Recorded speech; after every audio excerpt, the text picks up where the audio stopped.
আমার নাম ঋদ্ধি মুখোপাধ্যায়। আমরা বেঙ্গল এনসিসির তরফ থেকে, এই হচ্ছেন অরিজিৎ মুখার্জি আমার হাজব্যান্ড, উনি আমরা দুজনের হচ্ছে বেঙ্গল এনসিস অর্গানাইজেশনটা আমাদের। এটা হচ্ছে মেনলি রিসার্চ বেসড অর্গানাইজেশন এবং আমি আর কি ওই বিভিন্ন জেলায় ঘুরেছি গভর্নমেন্টের পক্ষ থেকে, ওখানে ডকুমেন্টেশন গুলো আমি করেছি। বইও 6-7টা বই বেরিয়েছে, কফি টেবিল বুক বলে, এবং সেখান থেকে we had the source of the আর্টিজানস।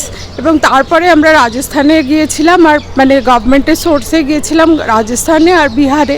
আর তারপর আমরা মধ্যপ্রদেশ আপনার মধ্যপ্রদেশে গেছি, এদিকে গুজরাটে গেছি, আর এদিকে কেরালা আর অন্ধ্রপ্রদেশ। এগুলো আমরা পার্সোনাল দুজনে আমরা পার্সোনাল এন্ডিভারে গিয়েছিলাম ওখানকার মানে এতে খোঁজার জন্য। তো এবারে আমরা বিভিন্ন জায়গায়, এখানটায় হচ্ছে আমাদের এই পাশেই বাড়ি, ওইখানটা থেকেই আমরা সেল করি, ওখানেই সবাই আসেন। কিন্তু আমরা দু একটা এক্সিবিশন করতে গিয়ে না আমাদের খুব বাজে একটা এক্সপিরিয়েন্স হয়েছিল যে মানে যারা এক্সিবিশন করেন অর্গানাইজাররা একবার টাকাটা নিয়ে তারপরে তারা আর কোনো রকম দায়িত্ব পালন করেন না। তো সেই পয়েন্ট থেকে আমরা শুরু করি যে আমরা নিজেরাই অর্গানাইজ করব এবং সবাইকে যতটা সম্ভব কাভারেজ দেবো যাতে সবাই মানে ঠিকমতো জিনিসপত্র বিক্রি করতে পারেন। সেই ক্ষেত্রে আমরা শুরু করেছি। আগে আমরা অন্যান্য গ্রুপের সঙ্গে করেছি, অনেকগুলো এক্সিবিশন হয়েছে এবং বেশ সফল হয়েছে, কিন্তু তাতেও কিছু মানে অভিজ্ঞতা খুব ভালো নয় এরকম হয়ে এইবারে আমরা প্রথম বেঙ্গল এনসিসির পক্ষ থেকে আমরা একা করছি একদম। এটার নাম দেওয়া হয়েছে দিগনগরের হাট, কারণ সব জায়গাকার দিক মানে দিকটা আর কি আমাদের একটা মানে অবন ঠাকুরের একটা ভাষা যে দিক, কিন্তু দিক আসলে বিভিন্ন দিকের জিনিসপত্র নিয়ে সবাই আসছেন। আর বেঙ্গল এনসিসির তরফ থেকেও একটা স্টল থাকবে, কিন্তু আমরা কোনোভাবে যাতে কেউ মানে আমিও শাড়ি রাখলাম তিনিও শাড়ি রাখলেন এরকম করছি না। আমাদের যারা পার্টিসিপেন্টস তারা যা রাখবেন না সেইগুলো নিয়ে আমরা বেঙ্গল এনসিসির একটা স্টল ছোটো করে দেবো। বাকি অনেকগুলো স্টল আমাদের এসছে এই জায়গাটা দিয়ে, মানে দক্ষিণাপনের ঠিক পেছনে, আর এইটা হচ্ছে যোধপুর পার্ক থেকে ঢোকার রাস্তা।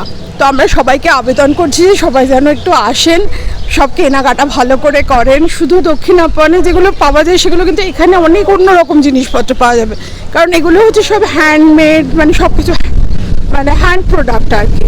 তো সেই জন্যে আমরা খুব মানে সবাইকে চাইছি যে সবাই যেন আসেন, পুজোর আগে একটু শপিং করেন, আমাদের সঙ্গে একটু সহযোগিতা করেন। এক্সট্রা ফ্যাসিলিটিসের মধ্যে আমরা মেনলি দিতে চাইছি সেটা হচ্ছে প্রচুর পরিমাণে বায়ার। ফার্স্ট আমাদের টার্গেট, যেটা আমাদের খুব বিটার এক্সপিরিয়েন্স, সব জায়গাতে ওই পয়সা নিয়ে টেবিল তো দিয়ে দেওয়া হয় কিন্তু তারপর আর বায়ার থাকে না। তো বায়ারের ব্যাপারটা আমরা প্রচণ্ডভাবে কনসাসলি আর কি ব্যাপারটাকে হ্যান্ডেল করছি। এছাড়া রয়েছে মার্কেটিং পার্টটা তো একটা ক্রুশাল পার্ট। আর এই এরিয়াতে খুব বড় বড় কটা অর্গানাইজেশন আছে, লাইক ইন্ডিয়ান অয়েল আছে, ইনকাম ট্যাক্স ডিপার্টমেন্ট আছে। তো তাদের যারা রেসিডেন্টস এখানে থাকেন যারা, তাদেরকে আমরা রিকোয়েস্ট করেছি যে তারা যেন আসে এবং স্বতঃস্ফূর্তভাবে কেনে, পুজোর বেশিরভাগ বাজারটা যেন তারা করে। তো এরকমভাবে একটা প্রচেষ্টা চলছে। আর একজন খুব বিখ্যাত আরজেকে আমরা দেখেছি 3 দিনের জন্য আমরা ওকে মানে অ্যাপয়েন্ট করেছি, হায়ার করেছি। উনি 3 দিন থাকবেন এবং প্রচুর ফ্রি, উনি বলেন প্রচুর ফ্রি গিফটস রাখতে হবে সব। এগুলো আমরা মানে আগে আমাদের জানা ছিল না, তো সেগুলো আমরা সব ব্যবস্থা করছি। এবং তাকে হেল্প করার জন্য একজন খুব ভালো কোঅর্ডিনেটর একজন থাকবেন, এবং সবাই মানে আমাদের যারা স্টাফ আছেন তারা সারাক্ষণ থাকবেন যাতে কোনোভাবে মানে কারোর অসুবিধে কিছু না হয়। যেরকম একজন ফোন করলেন, টেবিল বুক করেছেন, তিনি থাকেন বাইরে, তার মা তৈরি করেন এবং তিনি একটু বয়স্কা ভদ্রমহিলা, মানে বেশ এল্ডারলি লেডি। তো তাকে আমাদের দেখাশোনা করতে হবে, সেটা আমরা অ্যাসিওর করেছি যে আমাদের কোনো অসুবিধা নেই, আপনি আসতে হবেও না। আমাদের স্টাফেরা এসে সব কিছু আমরা নিজেরা পার্সোনাল কেয়ারে তাকে আমরা দেখাশোনা করব, তার কোনো সুবিধে সব কিছু। তারপরে জল টল সবই রাখা থাকছে, সব কিছু হবে। আর আমরা ছোট একটা সকালে আর বিকেলে একটা ছোট চায়ের ব্যবস্থা করেছি, এগুলো করেছি আর কি। আর একটা জিনিস আমি হাইলাইট করতে চাইবো, সেটা হচ্ছে সিকিউরিটির ব্যাপার। যেটা আমরা যখন যাই অন্য কোনো জায়গায় এক্সিবিশন করতে, আমাদের জিনিস চুরি হয়। তো সেই যাতে কোনো একটা জিনিসও না কোনোভাবে চুরি হয় তার জন্য একটা লকার রুম করা হয়েছে। লক অ্যান্ড কি রুমের মধ্যে সবাই রাত্রিবেলা জিনিস রেখে যাবে। আর এখানে প্রচণ্ড সিকিউরিটি আর সঙ্গে সিসিটিভি অলওয়েজ অন, ঠিক আছে, এবং পুরো এরিয়াটা সিসিটিভি কভারেজ আছে।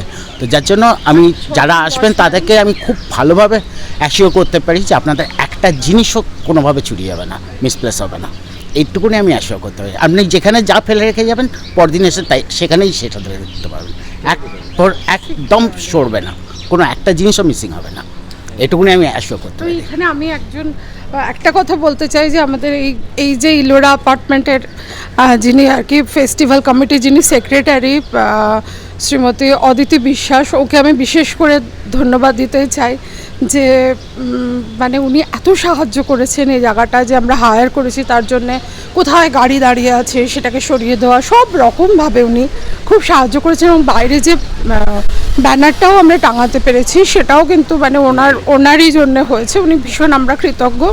তাছাড়া আমরা চেষ্টা করছি শ্রীমতী জিশা গুপ্তা, যিনি কলকাতার সবচেয়ে প্রথম মহিলা এন্টারপ্রেনিয়ার, তাকে দিয়ে এটাকে উদ্বোধন করাবার। এবং তাছাড়াও থাকছেন মানে সমস্ত বেশ একটু মানে ইউনাকদের নিয়ে কাজ করেন যে ডক্টর লোপামুদ্রা সেনগুপ্ত, তারপর প্রফেসর চিত্তব্রত পালিত, এইরকম সবাই, প্রফেসর তপতী সেনগুপ্ত, এনারা সব খুব দিকপাল তাদের জায়গায়। তো সেইগুলো আমরা তাদেরকেও আনার চেষ্টা করছি যাতে করে সবাই একটু উৎসাহিত বোধ করেন, বেশ একটু মজা হয়। তারপর গান টান চালানো, বাচ্চা ছেলেমেয়েরা একটু নেচে নিল, সেই জায়গাও প্রচুর আছে, এখানে খুব এনজয় করে কাজটা করতে হয়।